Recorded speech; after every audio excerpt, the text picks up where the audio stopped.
What's up, y'all? I'm Dre, Malik, and welcome to High School Interviews, Episode 1. I have with me today Mr. Malik, who is an artist, and I'm gonna have him tell y'all a little bit about himself for those who don't know. Of course, your audience gonna tune in, but for the people who don't know, tell them a little bit about yourself.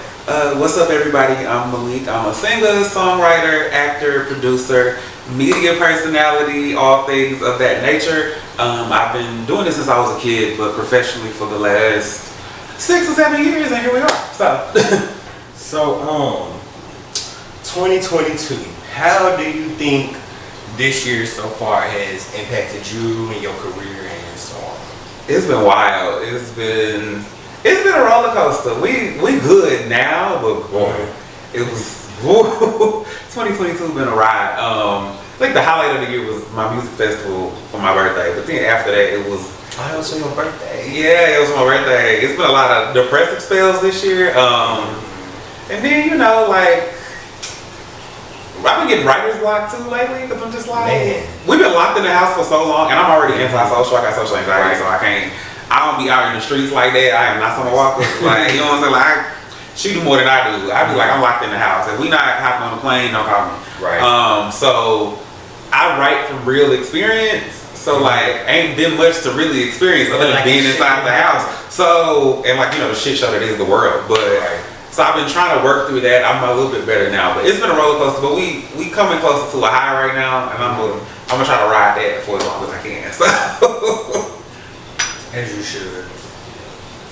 Yeah, 2022 been wild. It been a lot of ups and downs. It's been kind of weird. Like, it feel like time just been passing and I ain't in it. I feel that it's been such a disconnect. I think I blame the pandemic. Honestly, it's been a disconnect.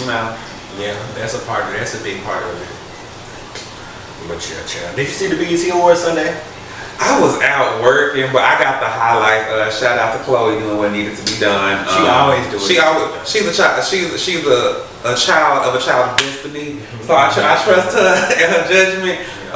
Lizzo was fun. Lizzo was always fun. Who else? Doechii 8, Lotto 8 with the Aries Queen Mariah at the end. I love that. It's crazy. The ladies carried the show, but that's nothing new. Everybody else.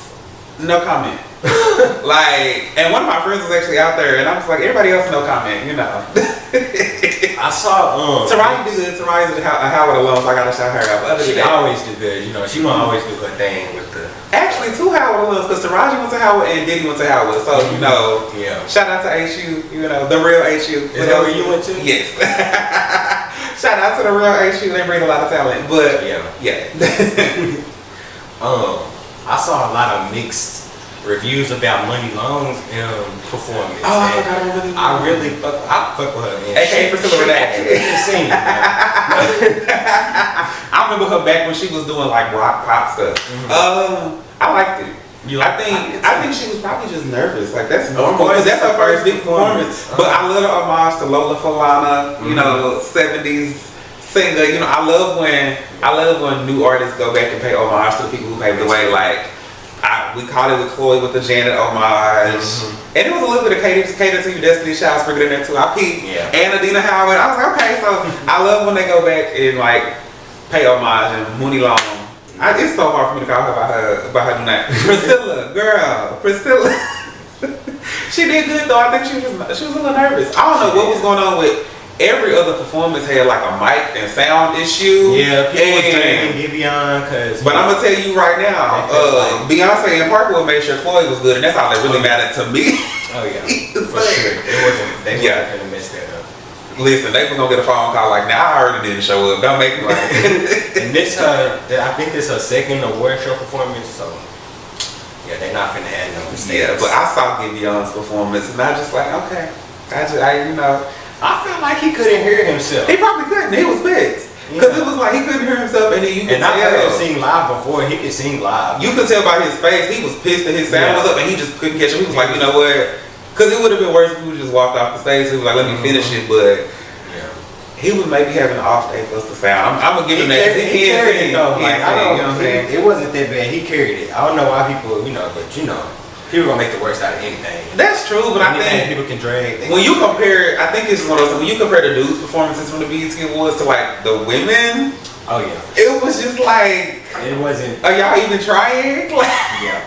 No shade, but you know the ladies. But the ladies historically, the men have always stood in one spot or walk around. Not all of them. We can't say all of them. These new age men. Most of them. These new age men ain't got it. You know, but because you know it's. But there's something that people talk about a lot. How females, when they perform, they gotta do the beat. They got to. Well, because it's just like everything got to be on. Women require more to perform anyway. The standard is higher for them. Yeah. But shout out to the ladies. They always got my vote. Okay, like as far as the dudes, I mean, no comment because they in positions I want to be in someday. But I agree though. The ladies definitely carried the show as they should. And I'm here for the rap girls. Women do everything. The rap girls is really stepping their game up. Like Lotto and Doechie's performance, they perform like pop stars. Doechie did that. For that to be her first BET. Exactly. When she ripped that wig off, I said, okay, come on, braids. It looked like she did this before. Like I was funny. Doechie's the moment. I feel like her and Doja, because I love me some Doja. Me too. They the moment. I always want to know like what's other artists' favorite genres of music. What's your favorite?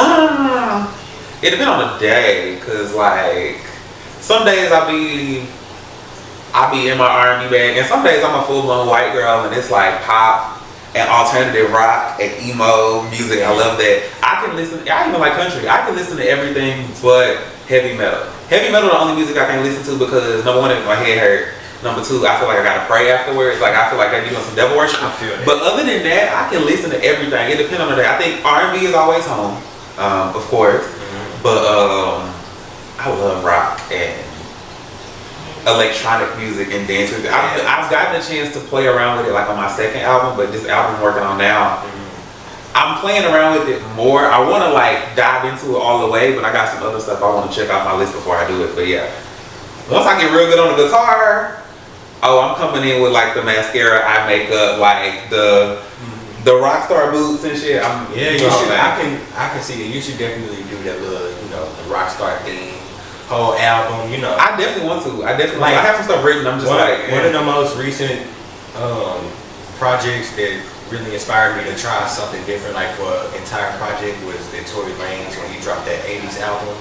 Oh, see, I don't listen to Torisha, but I feel what you're saying. A lot of people don't, but it was really good. Like, and it really like kind of inspired me. Okay. I should do like a little theme. I want to say I'm gonna check it out of respect for you, but at the same time, I just we riding with men. We respect and believe women over here. But always. But like somebody who's inspired me in that lane, it's a singer rapper named Travis Mills. He's like the host of. Not Catfish, but the other one, like the spin-off show. I forgot the name of the show. My Secret Relationship or something.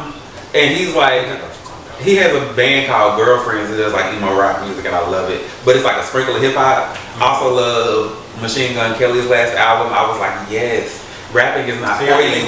This emo rock is your sound. Stick with it. Shout out to Rico Nasty from the DMV. Yes. Like I love that. Shout out Rico. I love Rico. She one of the most diverse females out here. Thank God I ain't Man, that's my favorite. Bro, that is my shit. I live for Rico. I still listen to that song to this day. It's a vibe. Nightmare Vacation is a great album. Yeah, I love her. I love that whole sound. I want to play with it more, but it's like I have some other things I want to accomplish first before I do it. I try to. Every time I say, like, every project I've ever done, I'll be like, I'm going to stick with this genre. This is what I'm going to write about, and then I say that, and then it seems like in the studio it's the polar opposite. So I'm sure every artist can relate to that. Yeah. Because you think you're finna do something, then when you get to the studio, when the spirit hits you, like when the spirit hits you, it's a totally different story. And then once I get on that drum machine, ain't no telling what's gonna come out. So you make your own beats too? I do. It's hard as hell. It's just I only started because like the producer I was working with originally, shout out to him, but he was not. He just wasn't giving. No, he was giving, but I wasn't comfortable recording with him. I was just like, the studio my safe space, and this don't feel like a safe space no more, so I'm gonna have to dip. So I used to work at Apple, so I took a class on how to use like GarageBand and Apple Loops. Bought a beat machine, and I've been working it from there. I'm still getting better at it every day, but I think I know like when it comes to like emulating like funk sounds or like acoustic stuff, I can do a pretty decent job. So kudos to you, because I know that shit can be kind of different. It's 2 years. What's some of your most exciting moments as an artist so far? Ooh, it's a lot. I split it up between like I got acting memories and then I got singing memories. But for the singing, when I did my first EP, I did like an Aaliyah tribute type thing. Timbaland like liked it and commented on it on Instagram. Okay. And then my homegirl tagged him and she was like, so you gonna sign him or no? And I was like, listen, right, what you gonna do here? You doing God's work, because you do. Another one was my first single from my first album. I got to perform with Erykah Badu's like Grammy Award-winning band director, and that was really cool because like that was the first time like somebody was like feeling my original music because he heard the track. Because it was like open mic in Dallas, I think at the Green Elephant or something. And he heard the track, he was like, oh, okay, I got you. He was like, this reminds me of a Too Short song. So him and his band started like playing the beat. I was like, okay, this is iconic. That's one of my favorite performances. And then the music festival I put together in April that almost dragged me the hell back. But we made it happen, so that was fun. Like I'm so mad I missed it, y'all. I mean, you know, we talked about it when Camille was here. We discussed it, and I said I was going to go, and I was supposed to go. Like, it's okay. You can catch the next one. You can also watch it online. The next one will be bigger and better. Everybody stressed me out. Camille was great. All the other artists was great, but the whole process stressed. When I tell you, that is so much work. I'm hiring an assistant as we speak, like, or interns, because I can't really pay y'all like that. But I need somebody to help, because it was literally me, and then one of my best friends flew down from DC, and then my other best friend helped me put it together, but it was just us. See, and I know it can be real hectic and annoying, because my mama, she used to put together concerts and stuff, and growing up seeing her doing that stuff. It's too much work. It's too much work, because it's like putting together the concert is a separate job than putting together my part of the show. They actually have to still perform. Like that was, you're performing as well. You gotta put together. I didn't rehearse for my dancers until an hour before the show. Like all three of them. Oh wow. They did the thing. I'm proud of them. Baby, we was rehearsing on Zoom. Like, because everybody's schedule was crazy. It was a lot. It was a lot going on. Oh my God. I would never do that much work again without a significant amount of help. I'm grateful for the help I had, but I'm gonna have to just bite the bullet and hire some more people next time. Cause Jesus. Woo. Now, this can be any genre, any moment in time. What's your top 5 artists? Oh, okay. Do they have to be in order? Okay, of course Beyonce, like, respect to the queen. Janet Jackson, Brandy, Grace Jones, and Janelle Monáe. That'll be my top 5. Yeah. It's more than that and for different reasons, but that would be my top 5. Yeah. But I missed the suit and tie, I ain't gonna lie, but when she was doing it, I was like, why does she wear a suit and tie every time I see her? But now I miss it, because that was just... Now she's missing it. Yeah, well she said it was because her mom was a maid or whatever, so that was her, so she wanted to pay homage to that. That's a real one. I love Janelle Monáe. I love Janelle Monáe. And I rocked with her before, like she was popular, like back in the Gap when she was signed to Bad Boy, like early in her career, like child, an icon, truly. And she's an amazing actress too. Like she's one of those most talented folks. Shout out to Janelle Monáe. I want to collab with her one day. Like I know that would be different. How was it like when you started making music? Like when you first started, was it like hectic for you? Like what was hell yeah going on? Like, tell me a little about it. Like in the personal life or just the process itself? Because both of them was it was hellish. So like I started out when I was like a little bitty kid. I used to be an artistic kid. Like my parents took me to sets to be on commercials. I used to tap dance, play drums, piano, all that. And then as I got older, that's not the thing to do where we from. So like it kind of died out. And then as I got older, I started dabbling back into it. But my favorite part of the process is writing. I love writing.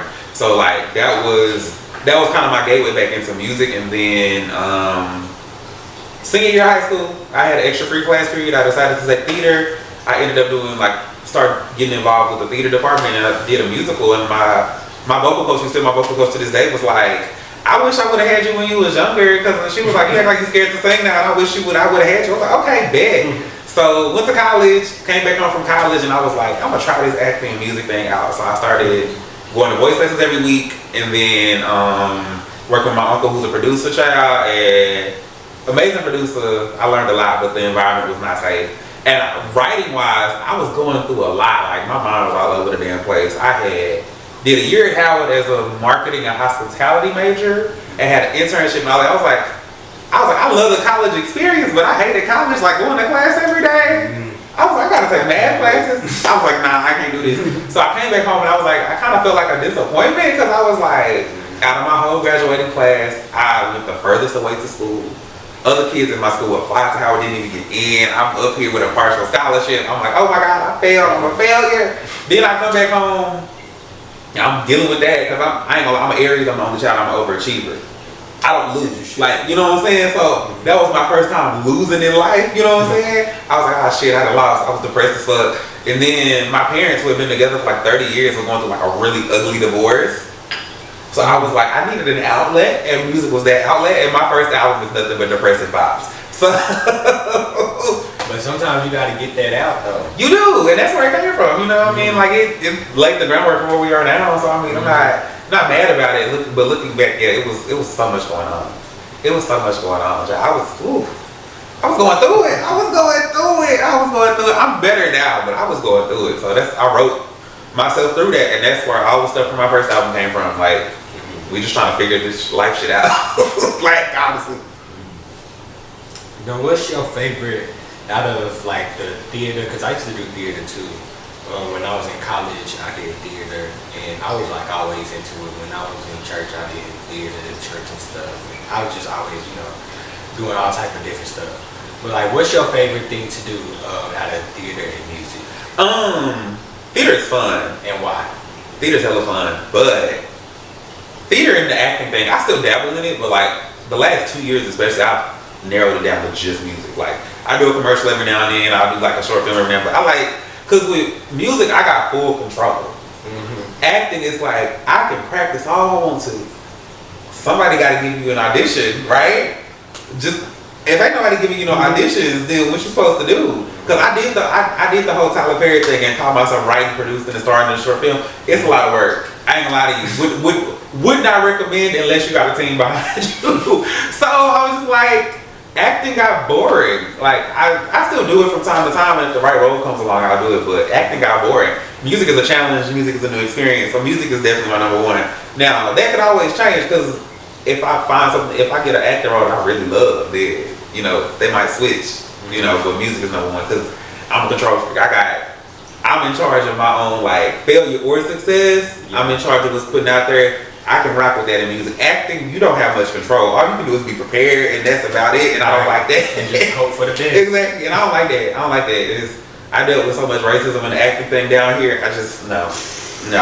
It drained me, and that's not to discourage nobody. I still do it, but it drained me. I was like, I'm gonna just prioritize music.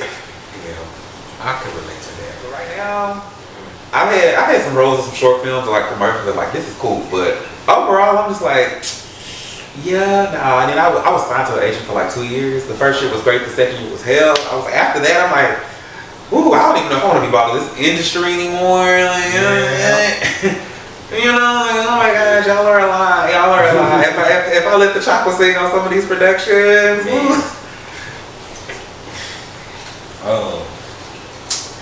But yeah, I kind of feel like that now, because I feel like I'm battling between music and doing this YouTube and social media podcast stuff.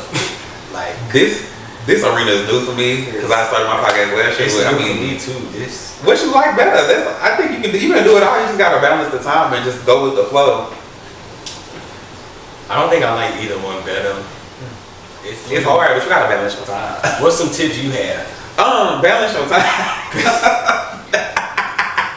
I'm the last one you want to add. What I did recently really helped me. Like with my podcast, I was taping an episode a week and then releasing them that week. That's a lot of work. This too much work. Now, what I did instead this time around, right after my festival, I took like a week off, and then I taped the entire season of my podcast in a week.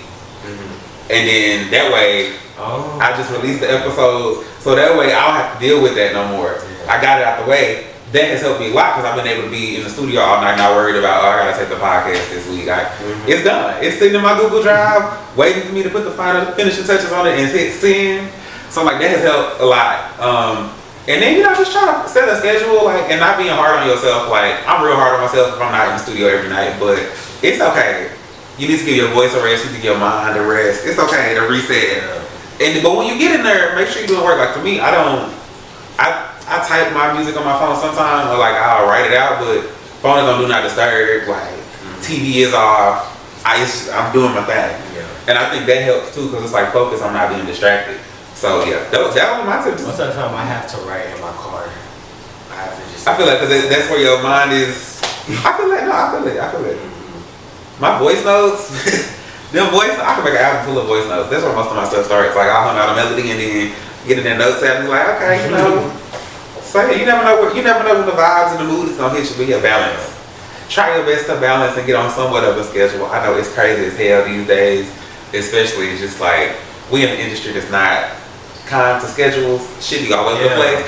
But if you can, it helps a lot. Well, words of advice for me and other people that's out there doing balance and getting the schedule. Like balance. I think like I set a hard deadline for this new album I'm working on. So like whatever's done by then is done by then. That way I can spend the time focusing on the album rollout and making sure I have my homegirl Yasmin who helped me with the festival. She was like having a posting schedule for your social media, having stuff already done with your captions written out. Everything done in advance helps so much. Cause life be lifing, and life will throw you off track. So yeah, and life don't stop life. It don't. Keep going. Life been fighting hard right lately. I ain't gonna lie. Y'all see this hair? Life been like hard. I'm just like, I see them gas prices. Woo. Don't say nothing because it's been going down on my side of town, and I'm like, I just need it to keep going down. Yeah, it's 440 on my side of town. I'm like, okay, that's better than the damn near $5 it was 2 days ago. So take notes over here. We gonna send positive vibes out until we can whip in electric cars. But then again, we in Texas, and power grid be failing. Shout out to Abbott. So I gotta get out. Get the fuck ASAP. Yeah. No Tokyo on me. I'm not trying to be in Texas.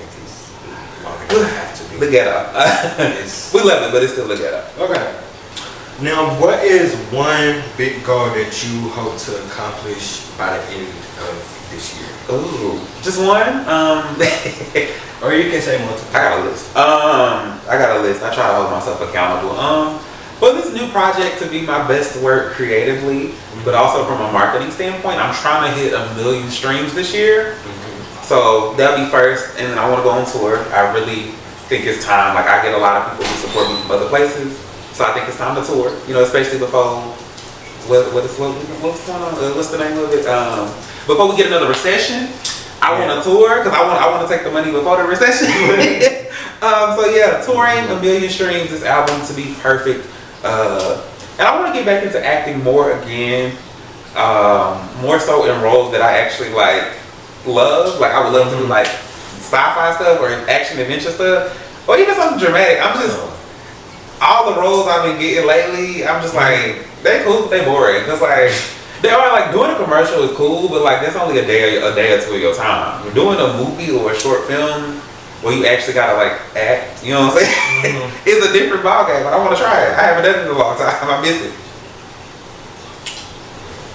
Other than that, I want my electric Porsche and my townhouse in Atlanta. That's all. That's it. That's all I want this year. And to stamp up this passport a little bit more. That's it. That ain't too much to ask for. I feel like that could be accomplished. What is it? July? It's almost July. I feel like that could be accomplished in a couple of months. And then like I got shit else going on, We got what, 5 more months left in the year? I can do it. I ain't gonna sleep. It's fine. But I can do it. I barely sleep, so I'm a vampire. I sleep till like 4 in the morning, so we got it. Yeah, we got this. Well, I want to appreciate you for coming today. Oh, no problem. Thank you for having me. Before we go out, do you have stuff that you want to promote? Oh, so much. Okay, so the Malik World Jam session is taking place on Saturday, July 2nd. I'm not sure when this episode will air, but you can watch the replay on my YouTube and Instagram. So there's that. New music on the way, but in the meantime, stream all the old music. We're trying to get the numbers up. Listen to the Malik World podcast on all streaming platforms bi-weekly. I'm trying to think. I'm always working on something, child. Just follow me for the latest updates. At Official Malik Music on Instagram, TikTok, Facebook. It's just Malik, M-A-L-I-K, on Spotify, Apple Music, Apple Podcasts, all the things. So yeah. Yes, y'all go follow and do y'all thing, support. Run them numbers up, okay? Run them numbers up. We're trying to make it out here. In these streets, these mean green suburban streets. No, it's crazy, yeah. But thank you for having me. This was fun. Man, it was. Thank you for coming again. No problem. And, I wish you the best on everything that you working on right now, your album and stuff. Appreciate it. It's stressing me the hell out, but appreciate it. Don't let it stress you out too much, And the stress come out in the music. That's what's most important. Yeah. I'm real good at writing diss tracks, so like that's what a lot of these the album is diss tracking. So yeah, or like a soulful diss track, but a diss track nonetheless. So I know what you mean. So yes, y'all. Thank y'all for tuning in. Make sure y'all like and subscribe. Artists, y'all hit me up if y'all want to do an interview. Y'all know what to do. Y'all know where I'm at. And that's it. That wraps this up. Thank y'all. Peace, y'all.